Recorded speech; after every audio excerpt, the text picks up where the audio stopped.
जय श्री हरि। आषाढ़ शुक्ल पक्ष द्वादशी के शुभ दिन यानी कि 30 जून को श्री वामन द्वादशी का पर्व मनाया जाएगा।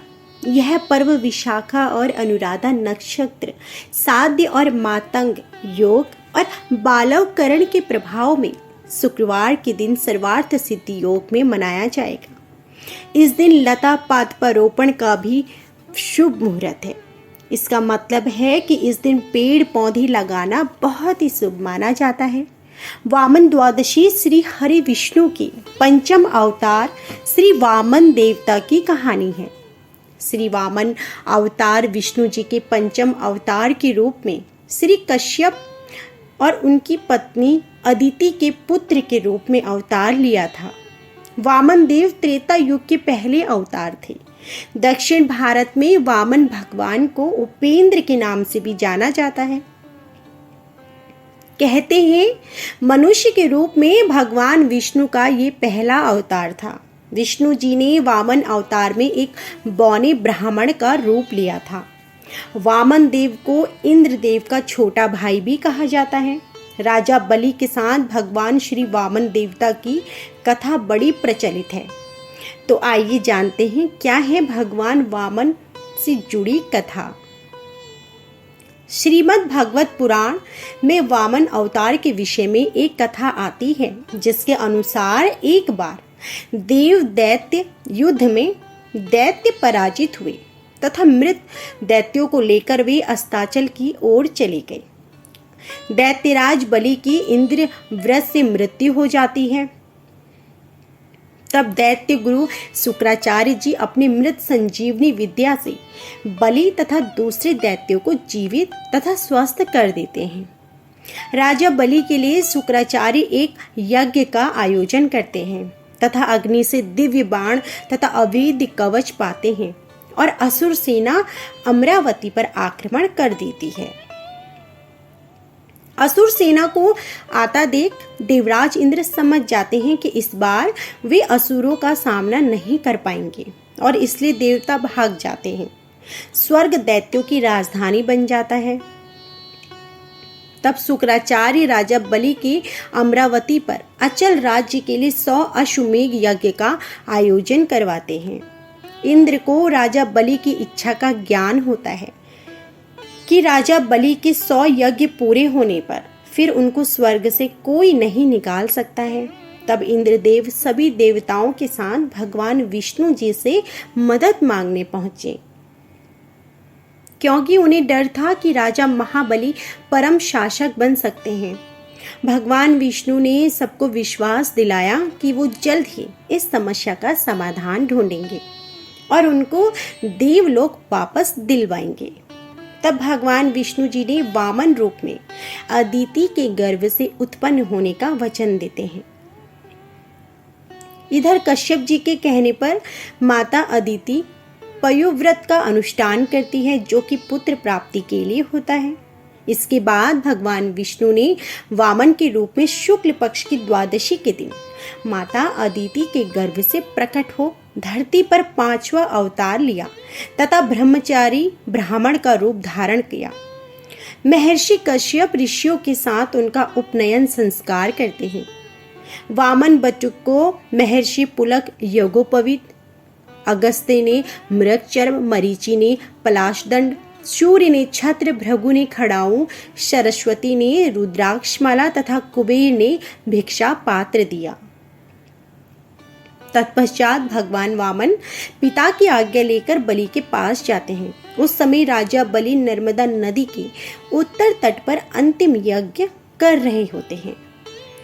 असुर राज बलि प्रहलाद के पौत्र भी हैं, इसलिए वो दयालु असुर के नाम से भी जाने जाते हैं। वामन देव अवतारी श्री विष्णु बौने ब्राह्मण के वेश में बलि के पास पहुंच जाते हैं। राजा बलि वामन को देखकर पूछते हैं कि आप कौन हैं? तब वामन उत्तर देते हैं कि हम ब्राह्मण हैं।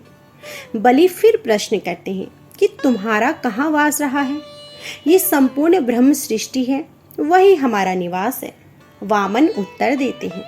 यह सुनकर राजा बलि ने सोचा कि जैसे सब लोग सृष्टि में रहते हैं वैसे ही यह ब्राह्मण भी रहता है। फिर बलि पूछते हैं कि तुम्हारा नाथ कौन है? हम सबके नाथ हैं, हमारा कोई नाथ नहीं है, वामन उत्तर देते हैं। राजा सोचते हैं कि हो सकता है कि इनके माता पिता आदि की मृत्यु हो गई हो। तब राजा फिर से प्रश्न करते हैं कि तुम्हारे पिता कौन हैं? वामन उत्तर देते हैं कि पिता का स्मरण नहीं करते, अर्थात हमारा कोई पिता नहीं है, हम ही सबके पिता हैं। बलि पूछते हैं कि तुम मुझसे क्या चाहते हो? वामन उनसे भिक्षा मांगते हैं। 3 पग धरती। बलि को आश्चर्य होता है कि वामन की 3 पग धरती तो बहुत थोड़ी होती है।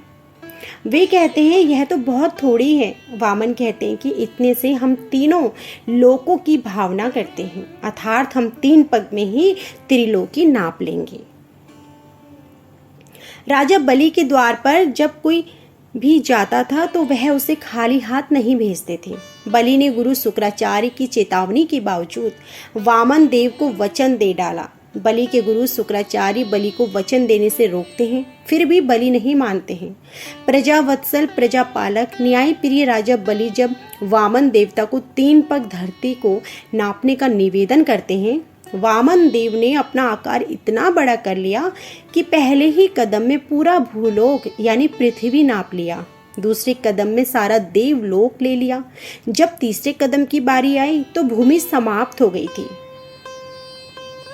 अब तीसरा पग रखने का स्थान नहीं रह जाता